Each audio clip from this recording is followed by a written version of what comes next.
আসসালামু আলাইকুম। আজকে আমি হাঁড়িতে গরুর মাংস রান্না করব। এটার মধ্যে সর্বপ্রথমে দিয়েছি সয়াবিন তেল এবং সরিষার তেল। আপনাদেরকে দেখাতে পারিনি, এই জন্য আন্তরিকভাবে দুঃখিত। আমি আবার পুনরায় বলে দিচ্ছি।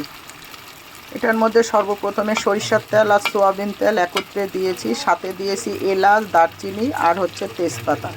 তারপরে অনেকগুলো পেঁয়াজকে দিয়ে দিয়েছি, তখন নরম হয়ে আসছে। তার মধ্যে দিয়েছি মশলা, আদা রসুন, হলুদ, মরিচ, গরম মশলা, এলাচ, দারচিনি যা আছে আমার ঘরে গুঁড়া সেটাও দিয়েছি, লবণ, সব কিছু দিয়ে মশলা কষিয়ে নিয়ে মাংস আর আলু কষাই নিয়ে এই যে এইভাবে রাখছি।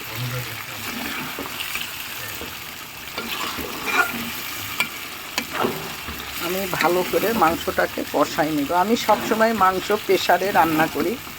আজকে আমি আপনাদেরকে দেখানোর জন্য তাও পুনরায় দেখাতে পারিনি, যেভাবে আমি বললাম এভাবেই রান্না করেছি।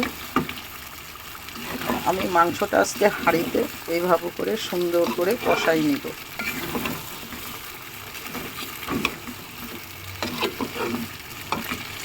আবার পরে ফিরে আসব।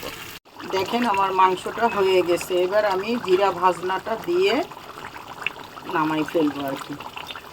আমার রেসিপিগুলো যদি আপনাদের ভালো লেগে থাকে অবশ্যই ভালোবেসে পাশে থাকবেন, লাইক কমেন্ট শেয়ার করবেন আর বেশি বেশি সাপোর্ট করবেন। আমার রান্নাগুলো কেমন হয় আপনারা অবশ্যই কমেন্টে বলবেন। আজকে আমি রান্না করেছি হাঁড়িতে গরুর মাংস। সবসময় প্রেসারে রান্না করি, আজকে হাঁড়িতেই রান্না করেছি।